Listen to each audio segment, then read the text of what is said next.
పశ్చిమ గోదావరి జిల్లా భీమవరం మండలం తోకతిప్ప గ్రామంలో చిట్టీల పేరుతో భారీ మోసం జరిగింది. వీర వెంకటరమణ అనే వ్యక్తి చిట్టీల పేరుతో ప్రజలను మోసం చేశాడు.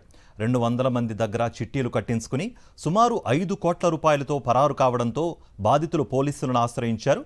గత 12 ఏళ్లుగా చిట్టీలు కట్టించుకుంటున్నాడంటూ ఆరోపించారు బాధితులు. 1 లక్ష నుండి 5 లక్షల వరకు చిట్టీలు వేశామంటూ ఆవేదన వ్యక్తం చేశారు బాధితులు.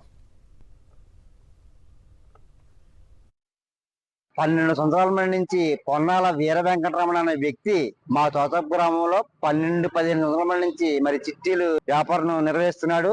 మరి 12 సంవత్సరాల నుంచి వ్యాపారం చేస్తున్నాడంటే మేము ఎంతో నమ్మి నెల వారికి మరి చిట్టీలు కడతాం జరిగింది. సుమారు 5-6 కోట్లు దాకా మరి ఆయన ప్రజలకి చిట్టీదారులకి ఎకరాలు పెట్టి మరి ఊరు పెట్టి పారిపోయాడు. మరి తగు న్యాయం చేసి మాకు డబ్బులు ఇప్పించవలసింది మరి రూరల్ పోలీస్ స్టేషన్ వారిని కోరుకుంటున్నాము.